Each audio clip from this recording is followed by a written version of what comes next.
your Bolo Punch Boxing Hour brought to you by Georgia Insurance. Timmy, real quick, how do they get in on the conversation we're about to have? Because I know this is like ears and noses. Everyone's got an opinion on this one.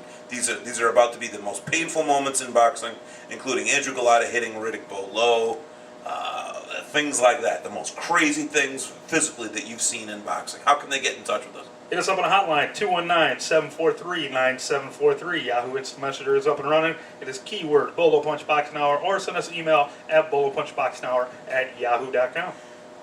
Emil, what are some of the things that you think of when I say what are some of the most painful things in boxing history? What's the one that sticks out in your memory more than anything? Probably Holyfield getting his ear bit off. That had better be at the top of everyone's list of crazy physicality, just freaks of nature, things that have happened live. Well, and then a couple other things that Ali actually did. Ali with his fight with Frazier. When they fight in that 90 degree weather, the high humidity, and Ali. The third fight. Yeah. His third fight with Frazier was outside and very, very hot. Yeah, it outlasted him. Both of those guys taking great punishment. Not just Ali. I mean, Frazier did as took well. Incredible stuff too. Yeah, that was one of the big ones. And obviously Ali with his fight with Foreman, where the rope-a-dope fight, famous rope-a-dope fight, where he took all those punches. He took a lot of shots, but and that was crazy that he was able to do that. But you are of the mind that Ali took huge clean shots all night from Foreman. If he'd have taken clean shots from Foreman, he'd have been a hamburger. A lot of those shots landed on his arms, and with the spring of the ropes, the rope-a-dope itself. He used those ropes as shock absorbers to take a lot of that power out of those shots. But it's not like I could go out there and lean on some ropes and not get killed. So he knew exactly what he was doing. So you're right in that respect. So what about Sugar Ray Robinson and Jake LaMotta? Crazy stuff. Every one of them. I think they fought 4 times. Yeah. It was even more. Maybe they fought 6 times. I think it was like 6 times. They fought a minimum of 4 times. I think they did fight 6 times. Jake LaMotta actually won the first one. But good Lord, crazy amounts of punishment that they took. Not exactly what I'm talking about, but yeah, great, crazy fights. I think you're talking about stuff like Hasim Rahman with the loaf of bread coming out of his forehead. I mean, the crazy stuff going on. Crazy. That's what I'm talking about. Yeah, the Evander Holyfield headbutt causing that giant. Yeah, what Timmy just called the loaf of bread. Also, Fernando Vargas, his giant eye after the punches from Sugar Shane Mosley in their first fight. And once Sugar Shane found out that opening was there, he just continually blasted it over and over. It was those overhead rights all night. The left side of his eye, of Vargas's eye, was just huge. As soon as he found out that he couldn't see him anymore, that's it. He started to look like the Elephant Man. I mean, how far can an eye opening really stretch? It just kept going. I know Galata's eye wasn't too far off. Galata's eye against Mike Mallow was very huge too. It looked like. I mean, most of us didn't get to see that fight because I wasn't there at this fight. You guys got to. That was actually not. You saw it on TV. Yeah. We did see it at Nestor's house. Yeah. Forgot about that, but yeah, it was pretty swelled up. You could still see a lot of pictures of that. Actually, it was in the Last Ring magazine. Yeah, you emailed me. When you watched it on TV. You didn't quite see as much. It didn't seem quite as bad as when you see the photos. You're like, oh my God, that thing is bad. Go on and email me back at chris@bolopunchboxinghour.com. Tell me what you think his eye ends up looking like at the end. Because maybe it's just me. But tell me what you... paying to be on that website. Like you should have a little login keyword name. Should have to have a password. Code. Andrew Galata, since we're talking about Galata, how about Galata's repeated low blows against Riddick Bowe? Vicious, crazy stuff. The stuff that he was landing against Riddick Bowe. Beating him the whole fight and then just throws his belt away.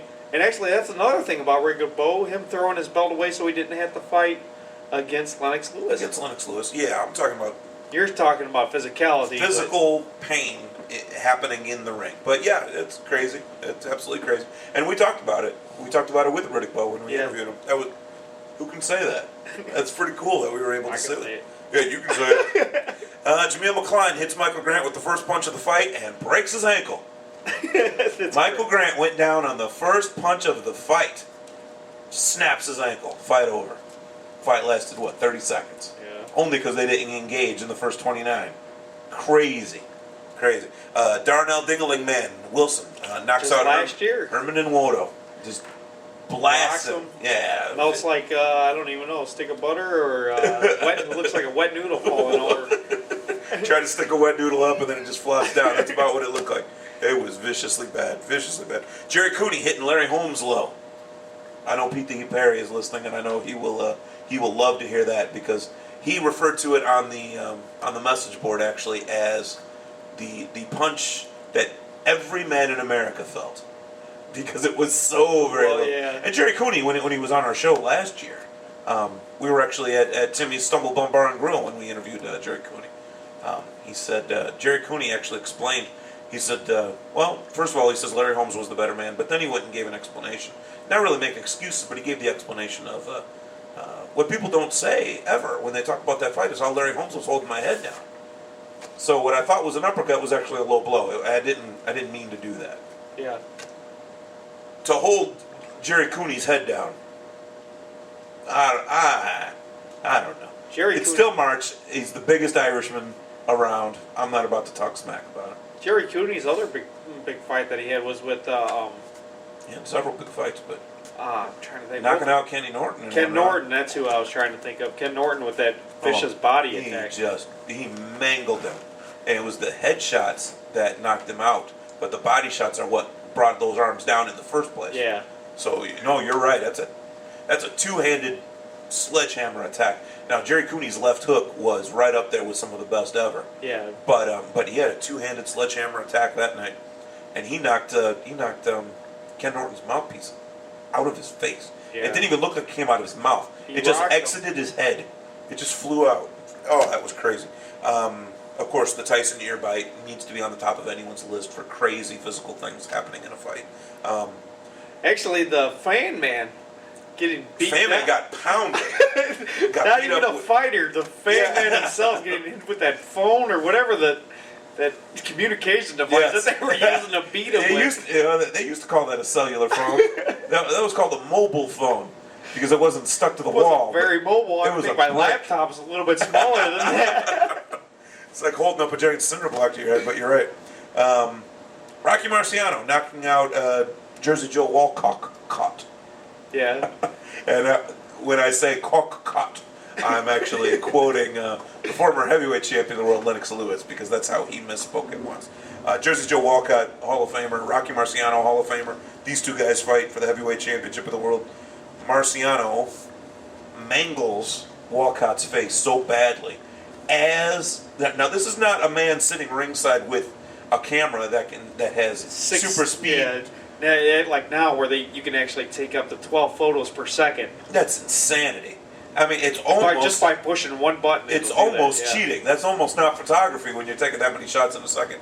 But this was a guy that's holding, a giant flash bulb and a tray full of powder, and lands the perfect photo of this. And it's just as Marciano's fist hits him with his patented, what he called his Suzy Q punch, right on Walcott's face. And Walcott's face looked like a Halloween costume. Yeah, it's still the distortion throughout his face. You see that in a lot of photos nowadays, but like you said, back then it was very hard to capture that. That is noteworthy for two reasons. One is just how hard a shot that was, and two, the fact that the photo was taken at all. That we have, physical proof that punch landed in that manner. I mean, that's just how great Rocky Marciano was. I actually brought up Rocky Marciano to you in this as well when he got his nose split open by... I believe it was Ezra Charles. Yeah, I'm not positive, but I think you're right on that. But there are photos of it. It was split right down the middle of his nose, and then a flap on the side of his nose. And then as he was getting punched with uppercuts and crosses, that flap of skin actually came off of his nose and was stuck up on his forehead. It actually peeled up. It peeled like up and stuck up. Mankind, where his tooth on his nose. It actually was stuck up over his eye for a couple of rounds. And then all they could do was just stick it back down. And they said, we got the champion of the world here. We're not giving up. Yeah. Now, would a fight be allowed to continue these days with that? I do not think so. No. No, if someone bleeds too much, they take it off. What I don't know, now I've seen the fight, but it's hard to tell on the really grainy black and whites. I don't know how badly he was actually bleeding. I mean, you would think he'd be gushing like a faucet and they would be forced to stop it due to blood being all over the ring. I gotta think, though, that he might not have been bleeding all that much, even with his nose being split open like that, or they would have had to have stopped it. Something must have happened. Yeah. Some weird coagulation of blood or something plugged it or something. But to have that much of your nose split open and not have the fight stop, not because of the cut, or the slice, the flap. Yeah, now they would have just stopped it because of the cut itself. Yeah. Very interesting. Someone on now a lot of these answers were posted on YahooAnswers.com, which is if I'm in a dry spell and I can't come up with an interesting topic, I'll go on Yahoo Answers. I mean, I'm telling you, these guys have got it together. I just got listed as a top contributor, by the way.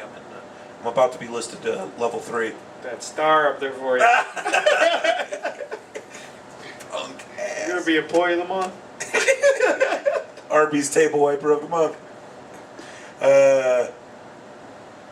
They were someone put in all the early Mike Tyson matches where he was just fighting janitors and bartenders and construction workers and painters. It's surprising that someone brings up Tyson and nobody brings up Joe Louis. Well, Joe Louis never had all this brutality, but he was very famous for all the knockouts. And he was much better. Yeah, he was. Than Tyson ever was. But he never had the brutality that these fighters had because he would. Yeah, he got knocked out a few times in his day, but he never had these big wars. You know, like now it's mainly at lightweight and whatnot. I mean, Barrera and Morales and Pacquiao. You mean multi-fight packages? Yeah, because with blood all over. Not just Joe Louis was definitely in wars. Let's not belittle what he did. But he didn't have the blood and the crazy things happening in the ring that are happening more recently or in these other cases that we brought up. I wonder why. I wonder if it's true even. Are fighters bleeding more often these days than they did? I don't know. Or is it, I think a lot of it's just because it's captured on tape a little bit more often. Sure. It's probably easier to see in the color than in the black and whites. I would imagine it. I mean, blood just looks black, though, on the black and white. Yeah. I was actually reading a book about the 25 greatest boxing stories of all time. Nellie Bly was a big-time writer, authoress. She was not known for writing on boxing, but she actually sat down with John L. Sullivan in the year 1889 as he was preparing for his 75-round heavyweight championship fight, bare-knuckle fight, with Jake Kilrain. And here's this dainty little woman sitting down with John L. Sullivan at his training camp at the mansion.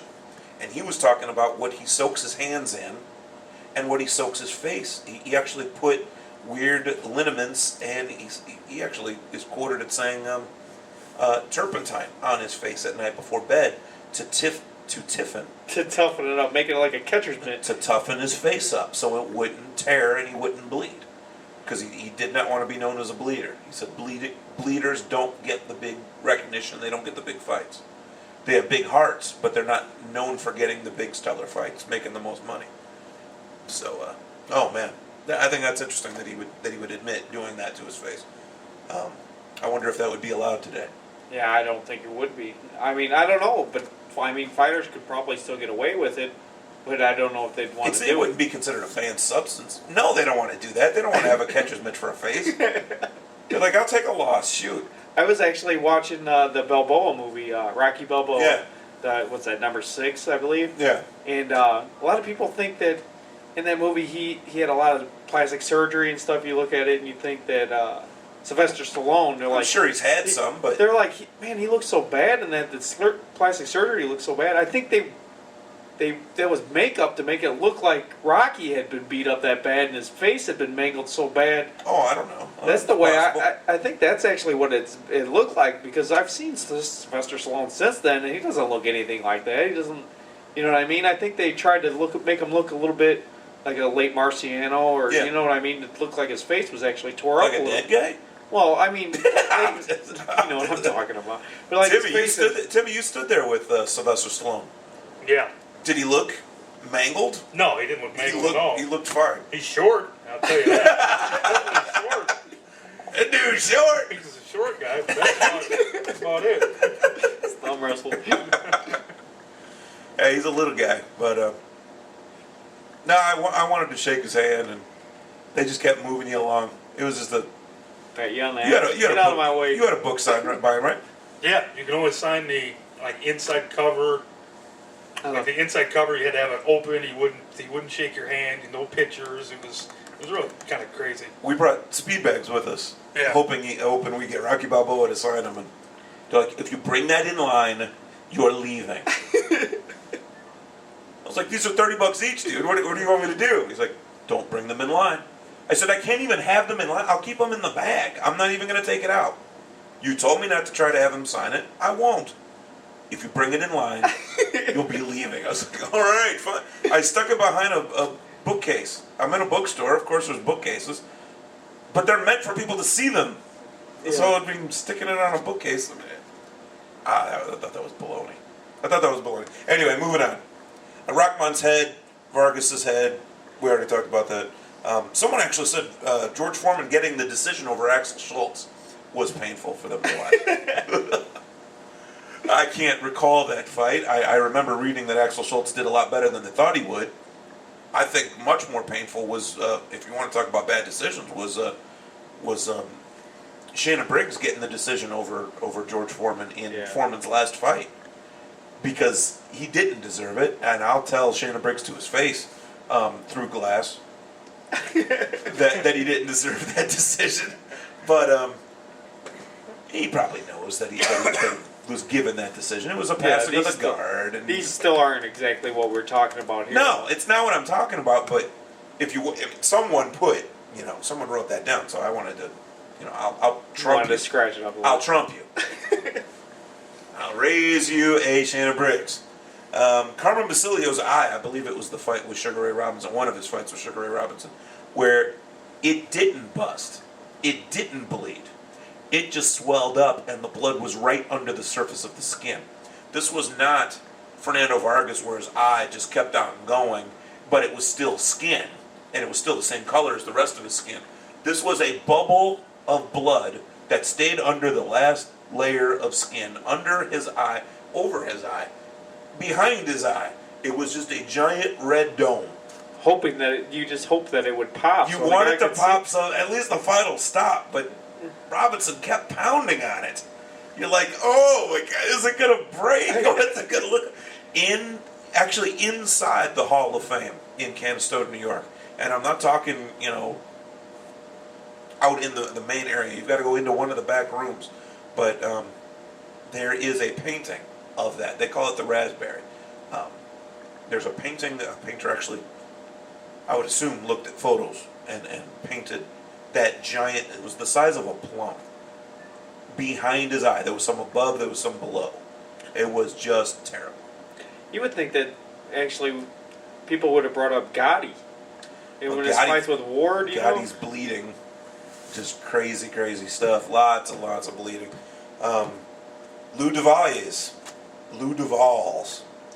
ribs getting crushed by Roy Jones. That was the first time I'd ever seen a body shot knock someone out.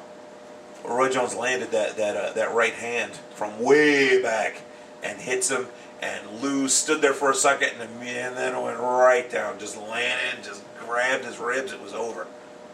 Vicious, vicious stuff. And then one that was not listed on Yahoo Answers that I think absolutely trumps everything else would be Benny the Kid Paret getting pummeled in the corner by Emil Griffith.